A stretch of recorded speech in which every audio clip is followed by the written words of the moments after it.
Okay, part 2. Alex was sitting on the left side of the couch when Charlie came in, 2 steaming cups of tea in his hands. This is where I had a problem. So he says he has 2 steaming cups of tea in his hands. And then he says, here, handing Alex the steaming mug. The steaming mug, So not a. Just one.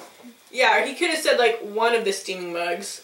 Or a steaming mug. He or she, whoever wrote this. It's the steaming mug. So I'm guessing so Charlie's tea one of them just disappeared. Cold. One just either it's cold or it just disappeared. I don't know. No, now Alex hastily wiped the brooding, melancholy look off his face. Too many words. I'm guessing that they haven't talked to each other in a while. That they just didn't clear that up because now Alex is like, it's been too long, Berg. Never do this to me again. What did he do to him? There's no, like, pretense to this. Yeah, I don't know what he did to him. Safe distance from Alex. Yeah, so Alex is dangerous. I watched the episode in complete silence. Subconsciously, Charlie inched towards Alex on the sofa. You put the distance between him. You could have sat next to him. You could have been like, hey. Yeah. You at least could have sat closer. Instead, he's sitting far on the edge and just slowly making his way there. What's he gonna do when he ends up next to Alex? Like, oh, don't know how I got here. My bad. Okay, towards the end of the episode, Charlie had curled up to Alex's side, still unaware of the effect he was having on the other. So Alex notices, obviously. Because you kind of tend to notice when someone like curls up right next to you. So yeah, he's like, cold, Charlie? Alex said sweetly. He put his arms around the former redhead. He merely nodded and burrowed deeper into Alex's chest. Didn't he have a scrawny chest? How deep can you get in there? It's scrawny. It's like legitly just ribs. Legitly. I don't know. It's a word. Sort of. Kind of.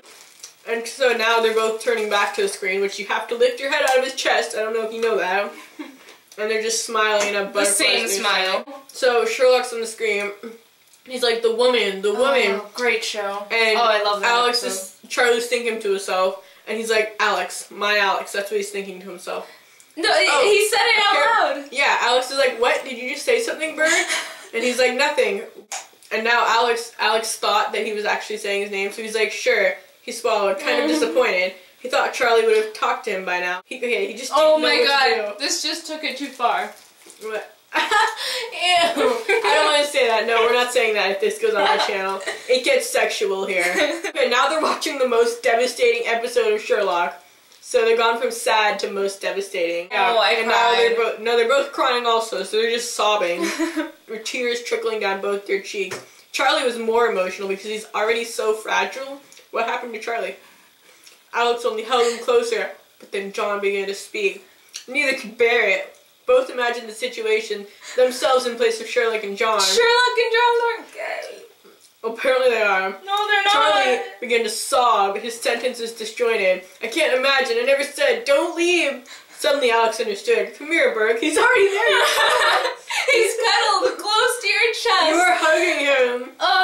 He can't come here. He murmurs, gathering the broken boy in his arms. He's already in your arms. He's gathering the broken boy in his arms. He never let him go. He's in your arms already, I promise. I could never leave. His voice cracked. Alex turned away. Charlie looked up. It's almost as if he's thinking the same. Alex turned to look at Charlie and his breath hitched. Gazing into Charlie's beautiful, tear-filled eyes had unleashed something inside him. Awkward. I've been a fool.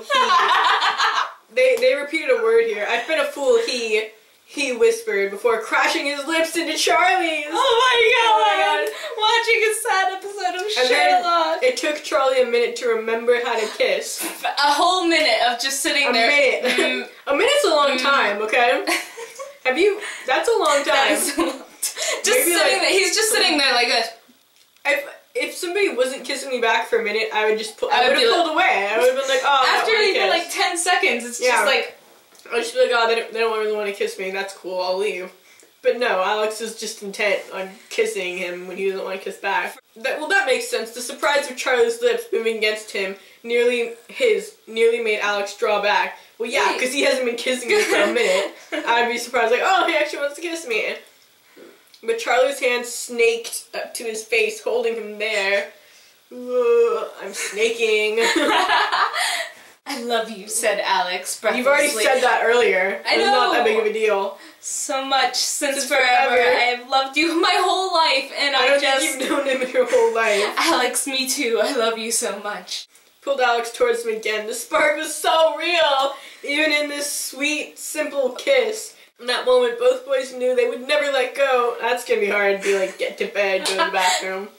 And after that, I'm just gonna assume they went on to do more kinky things, but that story's done. Oh, my brain. That was a good one. Yeah, thank you to the person who wrote this. I had fun. I did have fun as well.